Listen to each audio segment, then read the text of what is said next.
Labą dieną, gerbiami moksleiviai. Šiandien aiškinu 5 užduotį iš 24 puslapio. Tai iš 25 puslapio vadovėlio. Tai dabar užduotis būtų tokia. Parašykite programą, kurie apskaičiuotų, kiek vidutiniškai keleivių K kintamasis važiuoja į Vilnių viename traukinio vagone. Jei žinomas traukinio keleivių skaičius N, keleivių vykstančių ne į Vilnių, būtų skaičius pavadintas kintamuoju M ir vagonų skaičius kintamasis V. Nu, pasitikrinimui yra.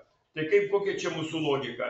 Mūsų logika yra pirmiausiai suskaičiuoti, kiek yra vagonė žmonių, gauti žmonių, atimti, kiek nevyksta į Vilnių, padalinti iš vagonų skaičius, tada gausite, kiek viename vagone vyksta į Vilnių. Ne? Na ir dabar kintamuosius aprašom. Kadangi yra dalybos veiksmas, va čia matom dalybos veiksmą, tai mes naudojame kintamuosius išvardydami Dobel duomenų tipą. Tai realų skaičiai, ne? Kad būtų po kablelį, jeigu dalyba būtų kažkokia per pusę. Toliau, reiškia, tai K atsakingas už viename vagone vykstančių Vilnių keleivių skaičių. Tai K kintamas, kurį mes turėsim surasti ir jis yra rezultatas. Toliau kiti yra duomenys, tai N iš viso keleivių, kiek vyksta traukinyje, M kiek tik tai į Vilnių vyksta, nevyksta į Vilnių, nevyksta. Ir kiek vagonų skaičius. Paprašom šitų kintamųjų trijų, kad įvestų vartotojas. Tai yra, kiek iš viso keleivių vyksta traukinyje, tai N kintamasis su CIN pasiemam, siautą eilutę paprašom, išveda į ekraną ir su CIN pasiemam. Paprašome, kiek nevyksta į Vilnių keleivių, tai kintamasis M ir kiek vagonų skaičius.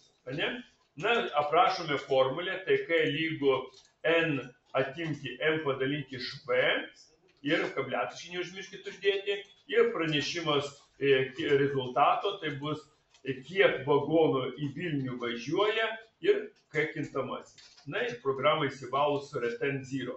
Dar primenu kiekvieną biblioteką, čia naujiena buvo. Naujieną mes panaudojam include bits std c+h. Biblioteka, universali biblioteka visais gyvenimo atvejais, kiek mokykloje reikės. Toliau mes panaudojame ilgąjį komentaro ženklą. Tai nuo brūkšnelis, žvaigždutė ir užsibaigia žvaigždutė brūkšnelis. Mes panaudojam trumpąjį komentaro ženklą. Tai yra, kada mes kiekvieną sakinį, tik sakinį komentuojam. Tai 2 brūkšniukai, ne? Toliau, žinom, kur biblioteka yra using name std, kai specialiai daroma dėl to, kad prie kiekvieno sakinio nereikėtų rašyti std. Citaut, pavyzdžiui, būtų ciaut, tai būtų std, 4 taškai ir ciaut, ne? Toks priskirimas. Toliau, kas reiškia ciaut? Ciaut tai yra išvedimas į ekraną, yra srauto ženklas, žiūrėkite, skirtumas yra didžiausias su CIN priešinga pusė, ne? Ciaut yra į vieną pusę srauto ženklas, CIN yra į kitas.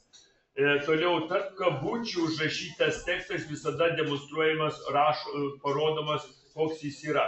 Tai kadangi čia mes nelietuviškai rašom, tai aš parašysiu vietoj iš is. Viso keleivių neegzistuoja. Ir, reiškia, ir čia skaičiavimai vyksta programos. Skaičiavimai.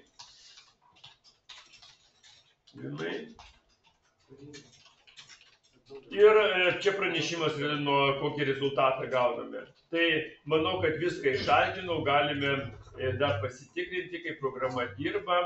Tai iš viso 100 pagal vadovėlį, keleivių nevažiuojančių 20, vagonų skaičius 4 ir gauname, kad vienam vagone į Vilnių važiuoja 20.